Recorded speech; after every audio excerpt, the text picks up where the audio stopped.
عمومی طور پہ ہم کسی سے محبت اس لیے کرتے ہیں کہ اس کا ہمارے کندھوں پر کوئی احسان ہوتا ہے تو ہم اس کے بدلے میں اس سے پیار کرتے ہیں۔ ٹھٹھرتے موسم میں جب بدن سردی سے کپ کپا رہا ہو اور کوئی بندہ دودھ کا گرم گلاس پیش کر دے، چائے کی پیالی پیش کر دے، تو ساری زندگی اس کا احسان نسلی شخص کو نہیں بھولتا۔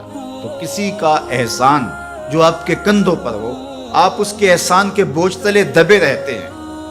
یار اگر کسی سے اس لیے پیار کیا جاتا ہے کہ اس کا آپ کے ذمے کوئی احسان ہے، تو مجھے بتاؤ کائنات میں اتنے احسان کسی کے ہو سکتے ہیں جتنے آمنہ کے لال کے احسانات ہیں؟ ہم حضور کے احسانات کے بوجھ تلے دبے ہوئے۔ میں یہ بات اکثر کہا کرتا ہوں کہ ہمارے بدن پہ اتنے بال نہیں ہیں جتنے رسول اللہ کے احسانات۔ ہم اپنے وجود میں بھی ان کے مرہون منت ہیں۔ اگر وہ جلوہ گر نہ ہوتے اس کائنات کو خلعت وجود ہی نہ ملتا۔ یہ دنیا بنائی ہی گئی حضور کے لیے۔ انسانیت مقروض ہے جناب رسالت مآب صلی اللہ علیہ وسلم۔ کیا آپ نہیں جانتے کہ باپ اپنی بیٹی کو زندہ درگور کر دیتا؟ تو بتاؤ یہ کتنا بڑا ظلم تھا۔ اور میرے اور آپ کے آقا و مولا نے اس زمانے میں جب بیٹیوں کو زندہ درگور کر کے باپ فخر کر رہا تھا، فرمایا لوگوں سن لو، میری فاطمہ میرے جگر کا ٹکڑا ہے۔ کسی سے اس لیے پیار کیا جاتا ہے کہ وہ صاحب کمال ہے۔ مشاہیر سے لوگ اس لیے پیار کرتے ہیں، بڑے بڑے سائنسدانوں سے، بڑے بڑے ہیروز سے، قائدین سے، اہل علم سے لوگ اس لیے پیار کرتے ہیں کہ وہ صاحب کمال ہیں۔ تو کوئی لاؤ نا ایسا صاحب کمال جس نے انگلی کا اشارہ کیا ہو چاند ٹکڑے ہو کے قدموں میں آیا۔ کوئی لاؤ نا ایسا صاحب کمال جس کے ہاتھ اٹھے ہوں سورج پلٹ کے عصر کے وقت پہ آیا ہو۔ کوئی لاؤ نا ایسا صاحب کمال جس نے اشارہ کیا ہو درخت قدموں میں آ کے سجدہ ریز ہو گئے۔ کوئی لاؤ نا ایسا صاحب کمال جس نے اشارہ کیا ہو کھجوریں پکی ہوئی قدموں میں آ کے گری ہو۔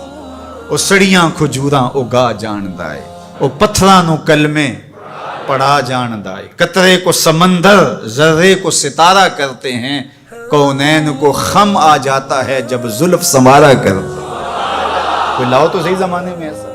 اچھا کسی سے پیار اس لیے بھی کیا جاتا ہے کہ مستقبل میں اس کی کوئی ضرورت پیش آنی ہوتی ہے تو بندہ تعلق رکھتا ہے۔ تو اگر یہ غرض ہے محبت کی تو بتاؤ نزع سے اوکھا ویلا ہو سکتا ہے؟ بتاؤ حشر سے کوئی اوکھا ویلا ہو سکتا ہے؟ اس اوکھے ویلے نہ باپ کام آئے گا، نہ ماں کام آئے گی، نہ بہن کام آئے گی، نہ بھائی کام آئے گا، نہ بیوی، نہ دوست، نہ اولاد، نہ مال، کچھ بھی کام نہیں آئے گا۔ اگر وہاں کام آئے گا تو آمنہ کا لال ہی کام آئے گا۔ تو پھر آؤ نہ ان سے محبت کا رشتہ جوڑتے ہیں۔ کسی سے اس لیے پیار کیا جاتا ہے کہ وہ سونا بہت ہے۔ اچھا یہی معیار ہے اگر کسی سے محبت کا، اور یہی سب سے بڑا داعیہ ہے محبت کا، تو آؤ پھر اس سے پیار کریں۔ مکھ چند بدر شاہ شانی ہے، متھے چمک دی لاٹ نورانی، کالی زلف تے اکھ مستانی ہے، مخمور اکھی ہن مد بھریاں۔ سبحان اللہ ما اجمل کا، ما احسن کا، ما اکمل کا، کتے مہر علی کتے تیری، اللہ اکبر۔ آؤ پھر ان سے پیار کیجیے۔ اور محبت کا ایک تقاضا یہ بھی بیان کیا گیا، حب کا شیء اکثر ذکر ہو، بندہ جس سے محبت کرتا ہے کثرت سے اس کا ذکر کرتا ہے۔ کوئی بہانہ تلاش کر لیتا ہے، کوئی راہ تلاش کر لیتا ہے، کوئی سلیقہ کوئی طریقہ ڈھونڈ لیتا ہے ذکر کا۔ جو کسے دا عاشق ہوئے گل اسے دی کردہ، میاں صاحب کا لہجہ دیکھیے، جو کسے دا عاشق ہوئے گل اسے دی، سو مکر بہانے کر کے مرنے ہو دے مرتا۔ تو جس سے محبت ہوتی ہے تو بندہ پھر اسی کی بات چھیڑتا ہے، اسی کا تذکرہ چھیڑتا ہے۔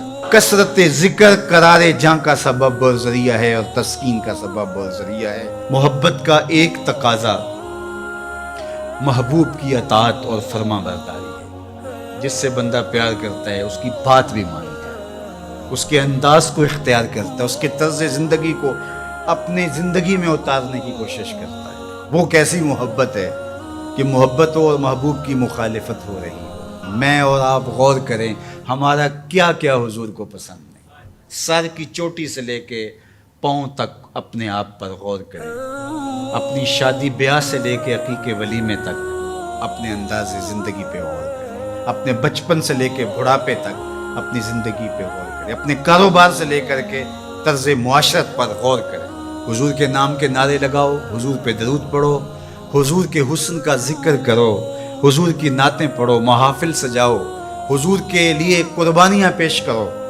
لیکن کیا ہم اپنے جذبات کی قربانی نہیں دے سکتے؟ اپنی زندگی کو ان کی محبت کے سانچے میں نہیں ڈال سکتے؟ اگر ہم نہیں ڈال سکتے ہیں تو پھر ہماری محبت ابھی خام ہے، ابھی کچی ہے. یہ ربیع الاول کا موسم یہ ہمیں موقع فراہم کرتا ہے. کثرت ذکر محبت کی نشت کا سبب ہے. حضور کے جمال کا تذکرہ حضور کی محبت کی نشت اور نہضت کا ذریعہ ہے. حضور کے فضائل و مناقب کی باتیں سننا حضور سے پیار کو بڑھانے کا ذریعہ ہے. اور پیار جب پیدا ہوتا ہے تو پھر اس کا لازمی نتیجہ عمل اور عملی زندگی بھی ہے. اس لیے اس موسم کو بھرپور گزاریے گا، اچھے انداز سے گزاریے گا، اور میلاد کے نام سے کسی خرافات سے اپنے آپ کو محفوظ رکھیے گا. یہ دھوم دھڑکے، یہ ڈھول باجے اور یہ رسے باندھ کر کے راستوں کو بلاک کر کے لوگوں کو اذیت پہنچانا، یہ میرے نبی کا طریقہ نہیں ہے. خوبصورت انداز سے گھروں میں درودوں کی محافل سجائیے گا. اپنے بچوں کو بٹھا کے سونے محمد پہ درود پڑھیے گا. مساجد میں حضور کے ذکر کی محافل کیجیے گا. صدقہ و خیرات کیجیے گا. اپنی ہمسائیگی پر، اپنی رشتہ داری پر غور کیجیے گا، اور جہاں ضرورت ہو وہاں آپ ان کی مدد کے لیے پہنچیں. یہ میرے حضور کا طریقہ اور یہ حضور کا انداز ہے. پیر کے دن کا ان ایام کے اندر آپ سے ممکن ہو تو روزہ رکھیے گا. یہ حضور کی خوشنودی کا سبب ہے. اللہ کے حضور شکرانے کے نوافل ادا کیجیے گا.